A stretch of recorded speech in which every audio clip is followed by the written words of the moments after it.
Welcome everybody to the Caleb Ken Podcast, episode 7, and I got the number right this time. You can't go after me for that. But anyway, today's episode is why I prefer Disney parks over Universal parks. So for those of you that do not know, I'm a YouTube vlogger, actor, content creator, and host of the Caleb Ken Podcast, and a travel enthusiast, mostly just hotel reviews, but I've done some airline reviews. But not the point. The main point is I'm a vlogger, which is what I would consider what I mainly do here on YouTube, or at least not up until now. I'll go into a reason why that is in another episode. But that's who I am. I mainly do vlogs on this channel that I made on this channel so far with all the videos that I do. And especially when I first started doing videos here, I was vlogging at Disney and Universal. Because I live in Orlando, Florida now since after moving from California. And I used to do a bunch of Universal vlogs and I used to do a bunch of Disney vlogs. I'd make a lot of Disney content. Like there's a lot of Disney World content on my channel. It's not all I do, but it's a lot of it. But it's not just that, it's also the fact that I go to the Disney parks a lot more often than I do the Universal parks at Universal Orlando Resort. And I want to explain to you why. And I would say this is probably the same reason why a lot of people also act this way, or why they also go to Disney instead of Universal. I would argue that it's because Disney has a lot of experiences that Universal doesn't have. I would say Universal lacks in experience that Disney provides. Now, there is a bit of a controversy here because a lot of people argue, no, Disney hasn't messed up because of how they handle the crowds. I'm not talking about that. I am talking about the overall atmosphere and vibe that the parks give off. And for that reason, that's why I love Disney more. Because there's some experiences that they provide that Universal does not. I would argue that they're better in architecture and they're better at making things look good. Like especially with geography or with scenery when it comes to a lot of stuff. Like everybody knows that they go really hard on a lot of stuff when it comes to theming. Not to say Universal doesn't do that as well, but I would argue Disney does it in a way that's completely different, and I would argue it's better. I mean, you look at all the experiences that they have, you look at the hotels that they have, the restaurants that they have, the rides they have, and the technology that they use to incorporate different elements. I'm talking about stuff like that. All that combined, along with the general atmosphere, especially the shows. You know how much dedication they put into the fireworks shows? I mean, look at Fantasmic. That is a great example about how good it is. So it's just like, all that combined, that is why I prefer Disney parks over Universal. I would argue the main reason why a lot of people prefer Universal over Disney is because they have the theming, but they also have the thrills. As much as I love Disney more than Universal, I have to agree that the rides are not as big when it comes to Universal. Like they don't compare. But it's okay because Disney actually has enough variety in attractions with thrill to keep me coming back. And they have a few attractions that have just enough thrill for me to keep coming back to it. Expedition Everest, Tron Light Cycle Run, Cosmic Rewind, Rock and Roller Coaster. Like I'm just saying, there's a bunch of roller coasters that has like pretty decent thrill in my opinion. And for that reason, that's why it's easy for me to go back to Disney so much, because we have the experience and the thrill. I mean, like, I could easily go to Disney and just go on all the main attractions that are really popular, but also at the same time, not very high thrill. Like, I could easily do that, but if it weren't for those thrill attractions, I wouldn't keep coming back as much as I do, because I'm able to incorporate both experiences and thrill at the same time. So that's where I would say people have a difference in opinion when it comes to Universal and Disney, because people like the thrill more at Universal when compared to Disney. So like Velocicoaster, Hollywood Rip Ride Rocket, Revenge of the Mummy. Okay, I guess not. That's not that intense, but you get the point. Incredible Hulk, Velocicoaster. I would say those are the two main roller coasters at Universal Orlando Resort that has like a lot of thrill and everybody likes to go to it. So for that reason, I think that's probably the reason why everyone keeps coming back, is they're very heavily themed, but they're also just high thrill rides, and they have a good layout, and everybody loves them, especially all the coaster enthusiasts.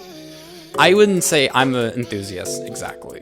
I used to be when I was younger, but I would say like I'm more knowledgeable about them than the average person, but I wouldn't say enthusiast level because I'm not that smart. And that's actually something I want to talk to you about. So I'm all for high thrills. Like I've got this adrenaline in my body that just longs for thrill and just anything that has to do with that category. Whenever there's a roller coaster, I'm gonna go on. It doesn't matter. And whatever's the most scariest or the most intense, I want to do that. Like, I still have a lot of that in me. Like, have you seen the Busch Gardens Tampa vlog? Like, I make that pretty clear, honestly. But let me tell you, when I was a kid, I was always fascinated with roller coasters from like really early on in my life, like as a little kid. And then after I went on my first big roller coaster at Six Flags Discovery Kingdom, which was Roar. It's now turned into the Joker, but at the time it was Roar. As soon as I went on that ride, it was super fun, and after that, I've only wanted to get on more roller coasters like that. I still was a bit scared about like the bigger thrills, but that was my first step into like actually like getting to where I am today with the high thrills. So that's what I'm talking about here.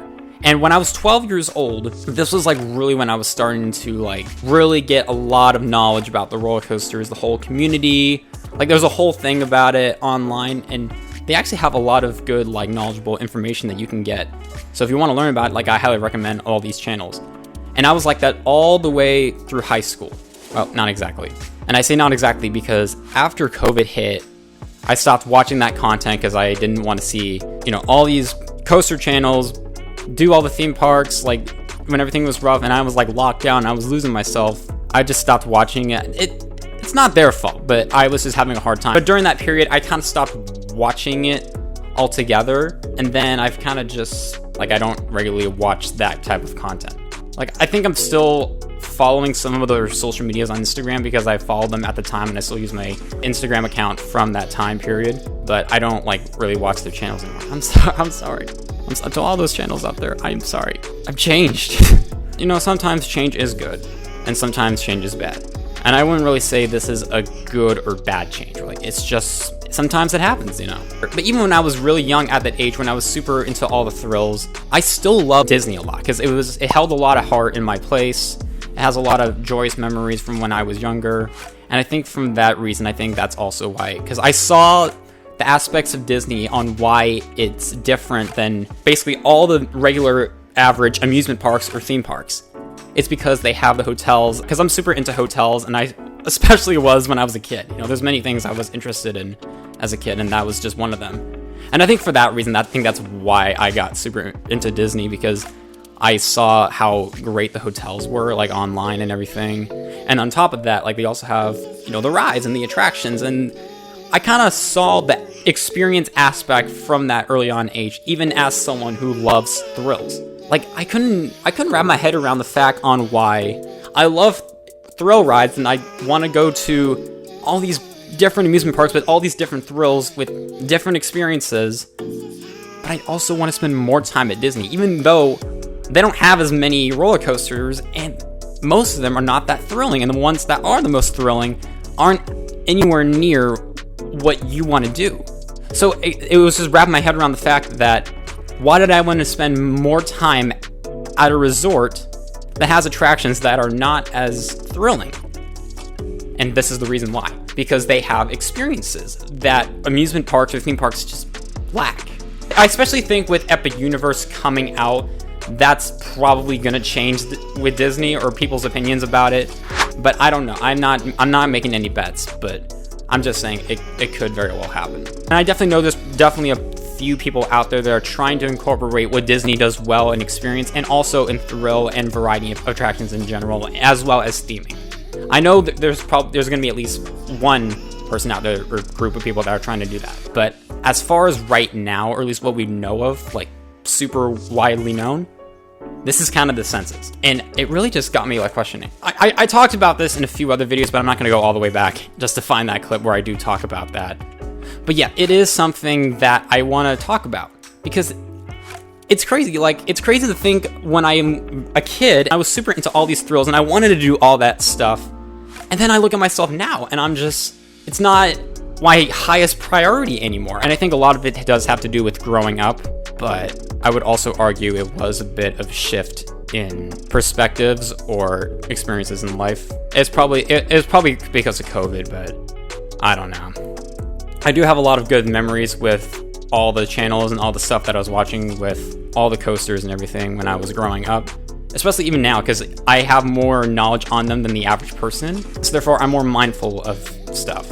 Also, another reason why I don't go to Universal as much is because when it comes to loose articles, like even if you're not recording like for vlogging or anything, if you're going there and you're going on the rides, like it's such a hassle because you have to put away your phone. On some attractions, like on Hollywood Rip Ride Rocket, Hulk, like you have to put your phone away in a locker like before you enter the queue, and that's really not ideal. Not really ideal. And then also, like, if you don't have to put your stuff away in a locker, you can easily just put in your pocket safely on some attractions because they don't enforce it. Then I have to like think about like the type of shorts that I'm gonna wear, if they have zip ups, or if they're in the right place and they're not gonna fall out. Like, I don't really like worrying about that. So for that reason, it does make it a little bit hard. But also, if I wanted to vlog there, because I talked about this in my last Universal vlog I will probably ever do, like, because I meant like at the parks, and I was talking about the reason why is because it's so inconvenient for filming. I'm like, I'm just done, you know. There's no point. And also, it's hard for me to get quality footage where I'm not dragging things out or just talking over and over and over again in the vlog. So it didn't make any sense. So I'm just gonna stop vlogging there. I'll do a lot more Disney, because this is what I love about Disney even more. Except for Tron, where you have to put your stuff away. But even then, it's in the queue. It's not like right before you have to get in line for the attraction. What I like about Disney is that, except for Tron, you can bring all your stuff on the attractions and bags. And that makes my life so much more easier. Like, so much more easier. And also at Disney, they allow you to wear GoPros if it's done correctly, if it's safe. To all you coaster channels or just average people wanting to film on rides at parks, please use a device that is designed to stay on stuff safely. Seriously. If you want some information on that, literally just look it up. Yeah, I just wanted to kind of bring that up just because, you know, roller coasters was a huge part of my childhood. And I especially remember, I would probably argue is the most notable or famous channel when it comes to roller coasters, and that is Coaster Studios. And I remember when I was younger, about like how much like how exciting it would be to run into Taylor, because he's the main guy of the channel. I was young. I was a teenager, and I kept on like hyping about like one day meeting him and talking about the roller coasters or stuff. And what's funny is that I actually got to meet him 2 times in the span of 1 year, actually. I ran into him first at the Tron Light Cycle Run preview. I remember how I did that vlog about that. You can go check it out, although it's probably not as good as all my other videos now. And then the second time I ran into him was actually after the Rise of the Resistance ride evacuation video I made. Because when I went on that ride the second time with the lightning lane that they gave me after the evacuation, that's when I ran into him. I ran into him and Sarah right as we were entering the lightning lane run.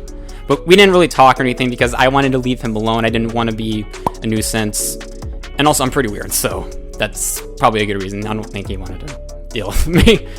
As far as how he is in real life, I can't really give you a lot of information. I think he seemed normal. I don't know. I don't really have a lot of information. I know a lot of people probably do have some other opinions, probably, but as far as my experience, I don't know. So I can't comment on that. But yeah, it was interesting. I got to meet him 2 times. All during the point in my life where high thrills weren't a top priority like how they were when I was younger, and I was really into all that stuff. So, you know, it's kind of crazy. Anyway, I kind of want to make that video on why I prefer Disney parks over Universal parks now. Yeah, I guess I've kind of said everything I've needed to say.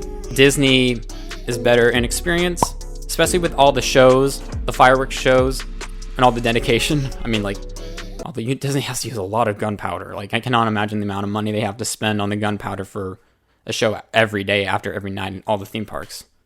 Well, except Disney's Animal Kingdom, because I don't know if they do fireworks. I'm not sure. They have a projection show for the tree, but I don't think they do any fireworks, but I could be wrong. I could be dumb, so don't quote me on that, unless you're trying to frame me in a bad light. But, yeah. This has been episode 7. I've said everything I needed to say. Over and out. On to the outro. Hey, thank you so much for watching this video. If you want to go check out some other videos that I have made, you're just one click on the channel icon away from doing so. If you want to find me on social media, I'm on Instagram, TikTok, and Snapchat. They're listed right up. Be sure to like, subscribe, comment, and share if you wish to do so. And if you are or will be a returning viewer, I will see you in the next video. Have an amazing day.